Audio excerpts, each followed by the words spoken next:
পদ্মা নদীর প্রবল স্রোতের কারণে শরীয়তপুরের জাজিরা পূর্ব নাওডোবা ইউনিয়নের মাঝিরঘাট এলাকায় আবার নতুন করে প্রায় ১৫০ মিটার পদ্মা সেতু প্রকল্প রক্ষা বাঁধটি ভেঙে পড়েছে।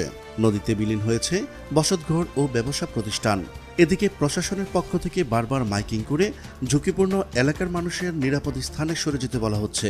ভাঙ্গনের হাত থেকে বাঁচতে সরিয়ে নেওয়া হচ্ছে কমপক্ষে অর্ধশতাধিক স্থাপনা। পদ্মা পাড়ে ভয়াবহ ভাঙ্গনে কতটা আতঙ্কে রয়েছে পুরো এলাকার মানুষ তা জানাবো আমাদের সহকর্মী মোহাম্মদ পলাশ খানের ভিডিও চিত্রে। চলুন শুরু করা যাক।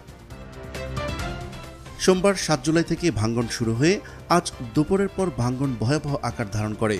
পানি উন্নয়ন বোর্ডের তথ্য মতে বাংলাদেশ সেতু কর্তৃপক্ষের তত্ত্বাবধানে পদ্মা সেতু প্রকল্পের আওতায় সেতুর পূর্ব পাশে সেতুর ভাটির দিকে প্রায় ২ কিলোমিটার এলাকা জুড়ে ১১০ কোটি টাকা ব্যয়ে রক্ষাবাঁধ নির্মাণ করা হয়েছিল।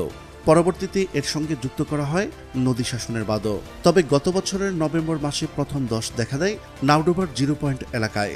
চলতি বছরের ৮ জুন সকালে পদ্মা সেতুর প্রকল্পের রক্ষাবাঁধের প্রায় ২০০ মিটার অংশ নদীতে ধসে পড়ে।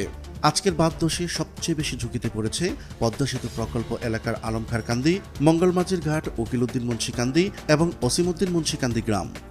আমার বাড়ি ঘর গাঙ্গে ভাঙ্গা নিয়ে গেছে গা, কিছু ধরে নিতে না, ঘর দুয়ার সব কিছু গাঙ্গে গেছে গা। কই থাকবো, কই যাবে, কোনো ঠিক ঠিকানা নাই। কে আমার ভাই দেশে নাই, এই মাইসে অপর মাইসে নিয়ে নিয়ে এখানে থইতাছে। এসব গ্রামের অন্তত ৬০০ পরিবার নদী ভাঙ্গনের হুমকিতে রয়েছেন। স্থানীয়রা জানিয়েছেন আজকের ভাঙ্গনে পদ্মায় বিলীন হয়েছে ১০টি বাড়ি এবং ১৩টি ব্যবসা প্রতিষ্ঠান। একে একে দোকানপাট ও ঘরবাড়ি নদীতে পড়তে থাকায় এলাকায় আতঙ্কের সৃষ্টি হয়েছে। আতঙ্কে অন্তত ৩০টি বাড়ি ও ২০টিরও বেশি দোকানপাট অন্যত্র সরিয়ে নিয়েছেন স্থানীয়রা। আমরা পদ্মার পাড়ের মানুষ, পদ্মা নিয়ে আমাদের খেলা। পদ্মায় সর্বনাশা, পদ্মায় বাড়ি ৩ বার ভাঙ্গা হয়েছে। একবার ভাঙছি, বাড়ি করছি, আবার ভাঙছি, আবার বাড়ি করছি, আবার ভাঙতেছি। এখন এই যে বাড়ি ভাঙছি, এই যে আমার বাড়ি, ওই যে আমার ঘর নিয়ে গেছে, দোকান ঘর নিয়ে গেছে। বা এই এলাকার অনেক ক্ষতি হয়েছে।